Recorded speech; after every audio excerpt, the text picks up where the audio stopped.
और उन्होंने फिर ये एक ड्रामा, और ये पहले भी भारत इसी तरह से करता है, ये कोई पहली दफ़ा ऐसा नहीं हुआ। जब भी कोई भी ऐसा हमला जो खुद से वो नाकाम होता है उसका नाम वो पाकिस्तान पर डाल देता है। सलीम हैदर साहब हमारे साथ ही मौजूद हैं। आया साहब आपकी तरफ आऊँगी, चूँकि हम अब बात कर रहे हैं, कल भी जब हम अपने प्रोग्राम में ये बात करते हैं सिफारती महाज के हवाले से कि पाकिस्तान ने बड़ी कामयाबी हासिल की, और हम कल तक ये पूरी उम्मीद थे कि इस जब दुनिया इन्वॉल्व होती है, इससे पहले भी जब जंगें हुई दुनिया इन्वॉल्व हुई और ये मामलात जो हैं वो खुश असलूबी से तय हुए। लेकिन अब जो इंडिया ने अब पहल की, पाकिस्तान ने उसका दिफा किया, अब क्या मुमकिन जवाब हो सकता है पाकिस्तान का, और सिफारती महाज पर अब मजीद क्या करना चाहिए पाकिस्तान को? देखिए, एक तो हम ये बड़ा क्लैरिटी है इसमें, वो बेशक एलामिया आपके सामने है कि वो फ़ौज को इख्तियार दे दिया है कि वो अपनी टाइमिंग, वो जगह, मकाम, सब कुछ वो तय करके उस पर वो कर सकते हैं, वो उसमें तो कोई अभाम है नहीं। लेकिन इसके साथ साथ राना सनाउल्लाह की बात मैं आज सुन रहा था, उन्होंने ये कहा कि हमने इंटरनेशनल कम्युनिटी से ये बात की है कि अगर इंडिया मज़ीद एग्रेशन नहीं करता तो हम मामला ठीक करने के लिए तैयार हैं, विच इज़ पॉजिटिव, क्योंकि हम सबकी ज़रूरत है। और इंडिया ने जो अटैक अचानक किया उसकी रीज़न ये है कि ज़ाहिर सबूत तो उनके पास थे नहीं, और लग तो ऐसी रहा है कि जैसे वो उन्होंने ये सारा ड्रामा खुद ही किया था, और जब सबूत नहीं होते फिर इंडिया को सेटबैक्स हुए हैं। कनाडा में, अमेरिका में, ऑस्ट्रेलिया में वो सिखों के खिलाफ जो कार्रवाई में इनके लोग पकड़े गए रॉ के, वो भी बहुत बड़ा सेटबैक है, नो डाउट। मैं मतलब अपनी जो सलीम हैदर साहब फरमा रहे हैं कि वो क्रेडिट नहीं ले रहा मैं अपनी गवर्नमेंट से, वो क्रेडिट अपनी जगह है जो सफारती महाज पे हमने कामयाबी हासिल की है, लेकिन ये हमें इग्नोर नहीं करना चाहिए कि ये इंडिया के साथ हुआ। ये दुनिया ने देखा कि इंडिया टेरर एक्सपोर्ट कर रहा है, जबकि वो हमेशा हम पे इल्ज़ाम लगाता था। और ये जो उसने हमारी मसाजिद पे हमला किया, हमारे शहरियों को निशाना बनाया, ये बुनियादी तौर पे वही रेटरिक है कि जी वो देखें दहशतगर्द। तो भाई कहाँ दहशतगर्द भाई, आज के दौर में सैटेलाइट मौजूद है, एक बंदा भी एक्स्ट्रा वहां नजर आ जाए तो वो कैप्चर हो जाते हैं। और मतलब इंडिया की क्या ये दुनिया मान लेगी कि जी वाकई उसने टेररिस्ट कैंप्स को निशाना बनाया? नो वे। लेकिन जाहिर है वो हठधर्मी है, वो समझता है, जैसे नवेद साहब कल कह रहे थे, वो गरूर है उसको कि जी बहुत बड़ा मुल्क है, बड़ी मईशत है और बड़ी आबादी है और हम जो चाहे कर सकते हैं। लेकिन नहीं, इसकी भी एक हद होती है, एक हद से जाके आप नहीं कर सकते।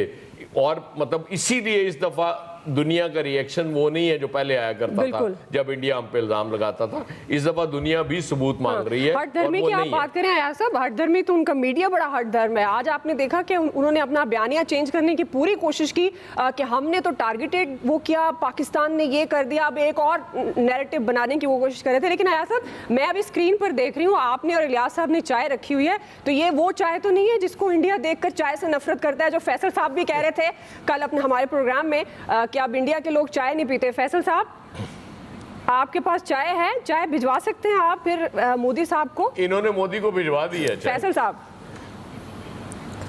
देखिए, चाय तो सही है, अब इंडिया में ना जहर ही भिजवाना पड़ेगा, अब उनको जहर ही चाय की नहीं है, वो जहाँ पहुँच चुके हैं ना इंडिया। देखिए, बात यह है कि इस वक्त एक हमारे लिए ना एक अच्छी खबर क्या है, खुशी की खबर क्या है, इंडिया ने जो हमारे लिए जो अच्छा काम कर दिया, सबसे बड़ा क्या काम कर दिया कि पूरी दुनिया में पाकिस्तान की धाक बिठा दी। ये कोई छोटा काम नहीं हुआ है, ये ना ये बहुत बड़ा काम हो गया है। और ये किसकी मेहरबानी से हुआ?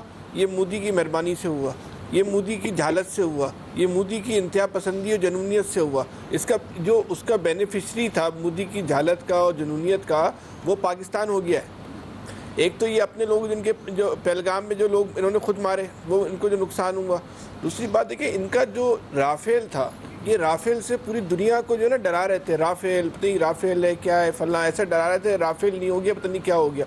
उस राफेल ये इनका तकब्बुर बन गया था, इनकी ताकत का महवर और मरकज़ जो है वो राफेल बन गया था। पाकिस्तान ने अपना पहला हिट जो है वो राफेल के ऊपर ही किया है। ये पूरी कौम को जो कॉन्फिडेंस इनका जो लूज़ हुआ है, ये राफेल जो हिट किया पाकिस्तान ने, जिसने भी हिकमत अमली बनाई, जिसने भी ये अस्करी चाल चली है, ये बहुत ही कमाल की चाल है। कि उन्होंने जो राफेल को जो हिट किया वो इंडिया का जो गुरूर था वो ज़मीन बोस हुआ। और सबसे बड़ी बात यह है कि ये जो आप इसको इस तरह नहीं देखें कि इंडिया का जो एक बहुत अहम हथियार टूट गया, इसको आप इस तनाजुर में देखें कि इंडिया के अवाम को जो ये लोग एतमाद दे रहे थे, जो कॉन्फिडेंस दे रहे थे, ये राफेल की बुनियाद पे दे रहे थे कि हमारे तुम घबराना नहीं, हमारे पास राफेल है, बिल्कुल ऐसे है। देखना हम राफेल हमारा पाकिस्तान के साथ क्या करता है। ये राफेल जो है पहले ही वार में जो है ना वो जमीन बोस हो गया। राफेल के साथ पूरे इंडियन कौम का, इंडियन हुकूमत का, इंडिया की जो अस्करी ताकत और क़यादत है वो भी जो है ना पूरी ज़मीन बोस हो गई है। इस राफेल के ज़मीन बोस होने के साथ ये एक तैयारा नहीं गिरा, ये कोई लोहे का एक हथियार नहीं गिरा, ये पूरा भारत का एतमाद गिरा है, भारत की ताकत गिरी है, भारत का तकब्बुर गिरा है और भारत जिससे लोगों को डरा रहा था वो गिर गया। इसके अलावा जो दुनिया में धाक बैठी कि भारत, इसमें तो ज़मीनी हकीकत है ना, आपसे कई गुना बड़ा मुल्क है, 7 गुना ज़्यादा ताकत है, हर लिहाज से ताकतवर है, माशी एतबार से, असले के एतबार से, अस्करी एतबार से। आपने अपने से बड़े दुश्मन को और जो उसका गुरूर था, तकब्बुर था जिन हथियारों के ऊपर, उसको जो गिरा के दुनिया पे धाक बिठाई कि जंगी एतबार से, अस्करी एतबार से पाकिस्तान को लड़काना, पाकिस्तान की तरफ देखना कोई इतना आसान काम नहीं है। बिल्कुल फैसल, मैं आपकी तरफ दोबारा आती हूँ। बिल्कुल आप सही कह रहे हैं कि पाकिस्तान को ललकारना, मैली आंख से देखना, अब तो खैर ऐसी जुर्रत नहीं करनी चाहिए इंडिया को, क्योंकि पहले वो उसको बड़े जवाब मिले हैं लेकिन वो बाज नहीं आया। सलीम हैदर साहब हमारे साथ ही हैं। सलीम साहब, अब अगर हम कुछ पॉलिसीज़ की बात कर लें, जब भी कोई ऐसा इंसिडेंट होता है तो हमारी बड़ी अच्छी, बड़ी पॉजिटिव और क्विक जो हम पॉलिसीज़ हैं, रिस्पॉन्स वो सामने आता है। पॉलिटिकली मैं आपसे ये सवाल कर रही हूँ, अब ये शॉर्ट टर्म पॉलिसीज़ तो हम बड़ी लाजवाब बनाते हैं, लेकिन पाक इंडिया को मद्देनज़र रखते हुए लॉन्ग टर्म पॉलिसीज़ में हम क्यों उस तरह से हिचकिचाते हैं? क्योंकि बहुत ज़्यादा तनकीद होती है कि इंडिया जो है वो हर इलेक्शन एंटी पाकिस्तान बयानिए से जीतता है, लेकिन हमारे यहाँ कहीं ना कहीं हम चूंकि अमन की ख्वाहिश रखते हैं तो एक सॉफ्ट कॉर्नर रहता है कि हम दोस्ती का हाथ बढ़ाना चाहते हैं, जिसको वो हमारी कमज़ोरी समझता है। तो आपको लगता है कि अब हमें भी एक लॉन्ग टर्म इसी तरह की पॉलिसी की ज़रूरत है जो हमने अभी शॉर्ट टर्म पॉलिसी का इजहार किया है? सलीम हैदर साहब, देखिए, आपने बड़ी ज़बरदस्त बात की, मैं बिल्कुल आपसे एग्री करता हूँ। देखिए, अमन की ख्वाहिश को कमज़ोरी तो नहीं बनाना चाहिए ना। और यहाँ पे अगर सियासी बात आपने की तो सियासतदानों में और सियासी लीडरान जो हैं, अगर वो ये ख्वाहिश करते हैं कि इंडिया से हमारी दोस्ती हो जाए तो मैं समझता हूँ ये बड़े शर्म का मकाम है। इंडिया से आपकी क्या दोस्ती होगी? इंडिया ने कभी आपको माफ़ ही नहीं किया और इंडिया ने कभी कोई मौका हाथ से जाने ही नहीं दिया। इंडिया हमारा अज़ली दुश्मन है और मैं समझता हूँ कि जो सियासतदान ये समझता है कि इंडिया से दोस्ती हो, उसमें गैरत की कमी है। जिसमें गैरत है और जो मेड इन पाकिस्तान है वो इंडिया पे लानत भेजता है और भेजती रहनी चाहिए। देखिए, हमारे चेयरमैन ने उनको इंडिया में जाके बुचर ऑफ गुजरात कहा और आज तक सारी दुनिया उसको जो है गुजरात को कसाई मानने पे तैयार हो गई है।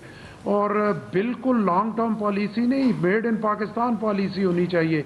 और जब अगर पाकिस्तान का बंदा है तो वो इंडिया से कैसे दोस्ती की तवक्को कर सकता है? पाकिस्तान बनने से लेके आज तक उन्होंने आपको कभी माना ही नहीं, तस्लीम ही नहीं किया।